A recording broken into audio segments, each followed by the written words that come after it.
Human brain एक ऐसी power है जो तुम्हारे हर डिसीजन को कंट्रोल करती है। तुम क्या सोचते हो, तुम क्या चूज करते हो, तुम कैसे रिएक्ट करते हो, एवरीथिंग।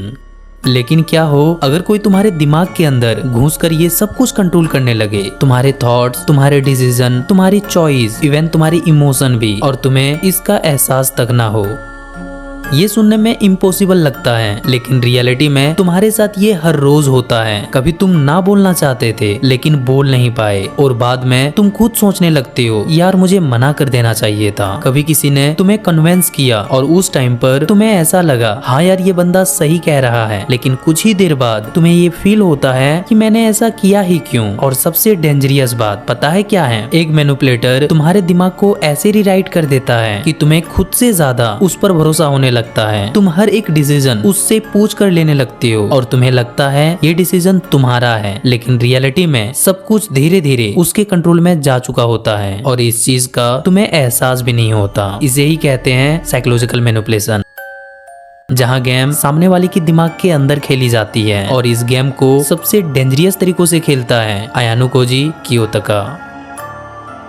लेकिन कैसे ये काम करता है? कैसे कोई इंसान बिना फोर्स, बिना दबाव तुम्हारी सोच बदल देता है? और सबसे इम्पोर्टेंट, कैसे तुम ये पहचानोगे कि कोई तुम्हें मैनिपुलेट कर रहा है या तुम ऑलरेडी हो चुके हो?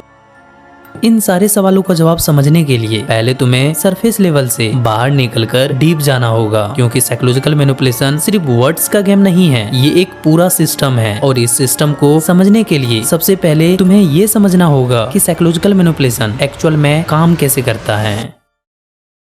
देखो, साइकोलॉजिकल मैनिपुलेशन कोई रैंडम ट्रिक नहीं है, ये एक सिस्टम है और ये सिस्टम 3 चीजों पर चलता है। पहला, परसेप्शन कंट्रोल। लोग रियलिटी पर रिएक्ट नहीं करते हैं, लोग उस परसेप्शन पर रिएक्ट करते हैं जो उन्हें दिखाई जाती है। अगर मैं तुम्हें किसी इंसान के बारे में पहले ही नेगेटिव बता दूं, तो तुम उस इंसान की हर एक्शन को उसी सेंस से देखोगे। मतलब अगर तुम्हें किसी इंसान से मिलना है और उससे मिलने से पहले उसके बारे में मैं तुम्हारे ब्रेन में ऐसी बात डाल दूं कि ये बंदा बहुत इंटेलिजेंट है, हमेशा लॉयल रहता है, केयरिंग है, झूठ इसको बिल्कुल पसंद नहीं। अब जब तुम उससे मिलोगे तो तुम उसको इंटेलिजेंट की नजर से ही देखोगे। वो कुछ भी बोलेगा तुम्हें लगेगा नॉलेजेबल बात कर रहा है। अगर वो चुप रहेगा तो तुम सोचोगे कि मुझे नोटिस कर रहा है। और सबसे डेंजरियस, तुम खुद उससे कुछ भी नहीं छुपाओगे। क्यों? क्योंकि तुम्हारे दिमाग में ऑलरेडी सेट है ये बंदा झूठ पसंद नहीं करता। अब जरा इसे उल्टा करते हैं। अब मैं तुम्हारे ब्रेन में उस बंदे के बारे में सिर्फ नेगेटिव बात डाल दूं, जैसे भाई इस बंदे पे ट्रस्ट मत करना,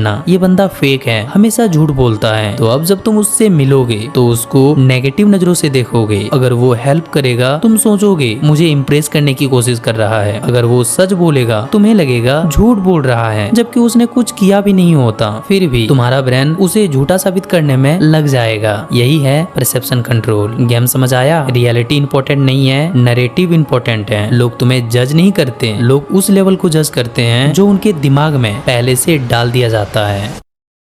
दूसरा है कॉग्निटिव बायस। तुम स्मार्ट नहीं हो, तुम फास्ट हो, और फास्ट होने के चक्कर में तुम हर बार गलत डिसीजन ले लेते हो। देखो, तुम्हारा दिमाग हर चीज को लॉजिकली एनालाइज नहीं करता, वो शॉर्टकट लेता है, जिन्हें कहते हैं कॉग्निटिव बायस। फॉर एग्जांपल, तुमने किसी को एक्सपेंसिव कपड़ों में देखा, तुमने एज्यूम कर लिया कि ये बंदा सक्सेसफुल होगा। तुमने किसी को इंग्लिश क्लियर बोलते हुए देखा, तुमने मान लिया ये बंदा इंटेलिजेंट होगा। तुमने किसी को एक गलती करते देखा, तुमने लेवल लगा दिया ये बंदा हमेशा ऐसा ही करता होगा। रियलिटी, तुमने कुछ प्रूफ नहीं किया, तुमने बस शॉर्टकट लिया। और इसमें जो सबसे खतरनाक बायस है वो है कन्फर्मेशन बायस। मतलब एक बार तुमने किसी के बारे में बिलीव बना लिया, फिर तुम्हारा दिमाग सिर्फ वही चीज ढूंढेगा जो तुम्हारे बिलीव को सही साबित करे।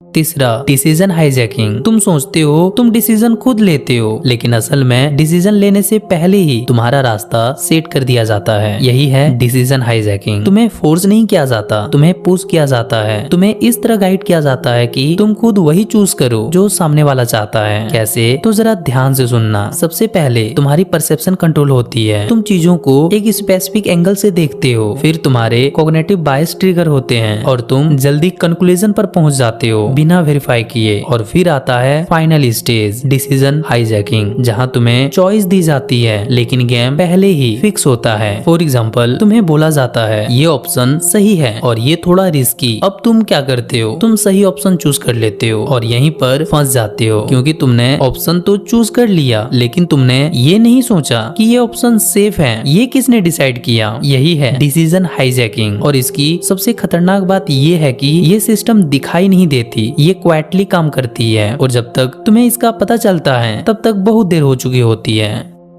अब तक तुम सिर्फ सिस्टम समझ रहे थे, लेकिन अब मैं तुम्हें वो टेक्निक दिखाऊंगा जो इस सिस्टम को रियल लाइफ में यूज करती है।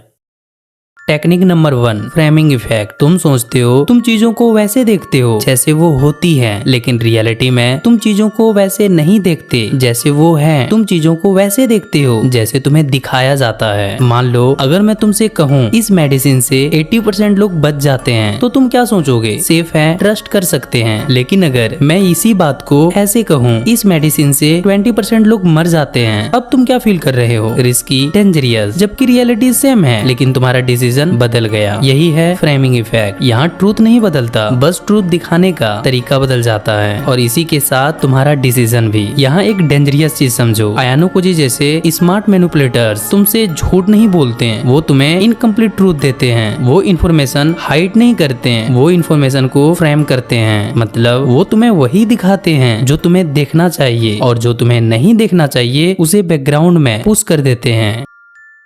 अब सवाल ये है कि इस टेक्निक का यूज रियल लाइफ में कैसे होती है। तो देखो, जब भी तुम कोई प्रोडक्ट खरीदते हो तो सेलर्स तुम्हें प्रोडक्ट नहीं बेचता, वो तुम्हें परसेप्शन बेचता है। कैसे? तो जरा ध्यान से सुनना। तुमने नोटिस किया होगा हर जगह लिखा होता है बेस्ट सेलिंग, मोस्ट ट्रस्टेड, 90% लोग सेटिस्फाइड हैं। तुम सोचते हो ये बस इंफॉर्मेशन है, नहीं, ये फ्रेमिंग है। जब तुम्हें ये बोला जाता है बेस्ट सेलिंग प्रोडक्ट, तो असल में तुम्हें प्रोडक्ट नहीं दिखाया जा रहा, असल में तुम्हें ये फील कराया जा रहा है कि बहुत लोग ऑलरेडी इसे चूज कर चुके हैं और तुम्हारा दिमाग तुरंत सोच लेता है इतने लोग गलत नहीं हो सकते। यहाँ तुमने प्रोडक्ट एनालाइज नहीं किया, तुमने बस क्राउड को फॉलो किया। और जब लिखा होता है 90% लोग सेटिस्फाइड हैं, तो तुम्हारा दिमाग ऑलरेडी फोकस करता है सक्सेस पर। तुम्हें लगता है चांस हाई है तो ये प्रोडक्ट अच्छा होगा, लेकिन तुम ये नहीं सोचते ये 90% लोग कौन है, सैंपल साइज कितनी है, बाकी 10% क्यों डिससेटिस्फाइड है। मतलब तुम्हें पूरा ट्रूथ नहीं दिखाया गया,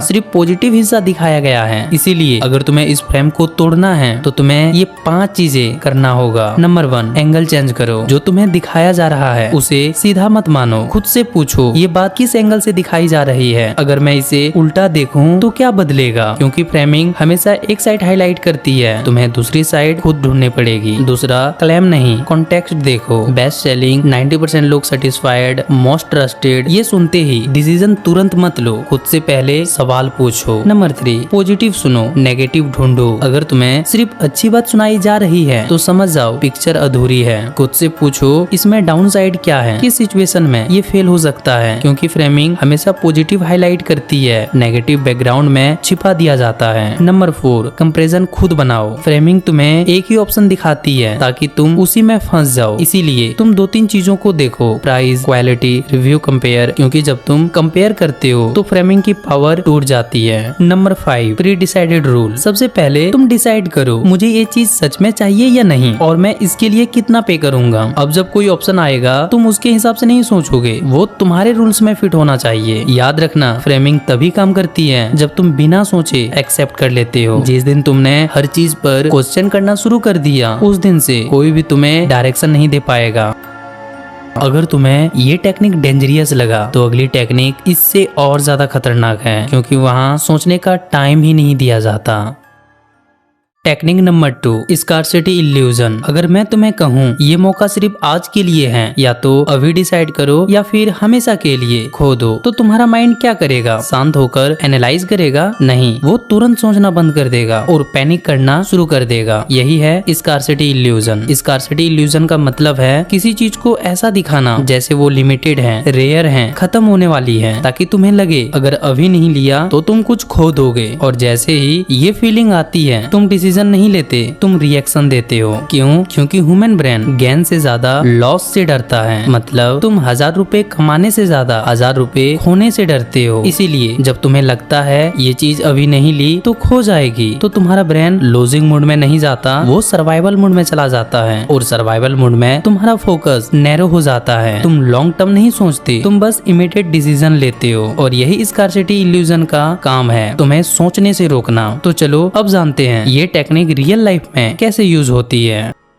तो देखो, कई इन्फ्लुएंसर या यूट्यूबर्स जब भी अपना कोर्स बेचते हैं तो वो इसी टेक्निक का यूज करते हैं। कैसे? तो सुनो, तुमने उनके मुंह से ये बोलते हुए जरूर सुना होगा, ये मौका जिंदगी में एक बार आता है, आज ही ज्वाइन करो, नहीं तो ये मौका हाथ से निकल जाएगा, क्योंकि अभी ऑफर चल रहा है 50% का, इसलिए टाइम वेस्ट मत करो, जल्दी ज्वाइन करो या फिर परचेज करो। ये सुनते ही तुम वेरीफाई नहीं करते ये ऑथेंटिक है या नहीं, तुम सीधे परचेज कर लेते हो। क्यों? क्योंकि तुम्हें लगता है अगर मिस हुआ तो बाद में रिग्रेट होगा। इसीलिए स्कार्सिटी इल्यूजन से बचने के लिए तुम्हें करना क्या है, जरा ध्यान से सुनना। जैसे ही तुम्हें लगे अभी लेना पड़ेगा, लास्ट चांस है, मिस हो जाएगा, तो तुरंत डिसीजन मत लो, खुद को फोर्स करो रुकने के लिए, क्योंकि उस मोमेंट पर तुम डिसीजन नहीं ले रहे, तुम पैनिक में रिएक्ट कर रहे हो। उसके बाद लॉस रियलिटी चेक करो, खुद से सीधा सवाल पूछो, अगर मैं ये अभी नहीं लूंगा तो क्या सच में कुछ लॉस हो जाएगा? याद रखना, स्कार्सिटी तभी काम करती है जब तुम इंस्टेंट रिएक्ट करते हो। जिस दिन तुमने ये कंट्रोल कर लिया,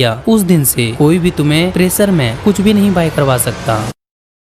अब मैं जो कह रहा हूँ उसे ध्यान से सुनना। देखो, अगर तुम्हें नहीं पता है तो सुनो, ये वीडियो का फेज 4 है और वो भी इनकम्प्लीट। अब मैं इनकम्प्लीट इसलिए बोल रहा हूँ क्योंकि साइकोलॉजिकल मैनिपुलेशन में जो सबसे ज्यादा यूज होने वाली टेक्निक है, उनमें से कुछ टेक्निक अभी भी बाकी है, जैसे gaslighting, anchoring, the illusion of choice, love booming, जिसे नेक्स्ट वीडियो में डिकोड करने वाला हूँ। और इसके लिए तुम्हें ज्यादा कुछ नहीं करना है, बस स्क्रीन में जो नंबर दिख रहा है उनमें से कोई भी एक नंबर कमेंट सेक्शन में टाइप कर देना है। इससे मुझे पता चलेगा कि नेक्स्ट वीडियो कितनी डिटेलिंग के साथ तुम्हें चाहिए। इसीलिए नंबर चूज करना मत भूलना। और अगर अभी तक आपने इसके पिछले वाले फेस नहीं देखे हैं तो डिस्क्रिप्शन में लिंक मिल जाएगा, जाके जरूर देख लेना।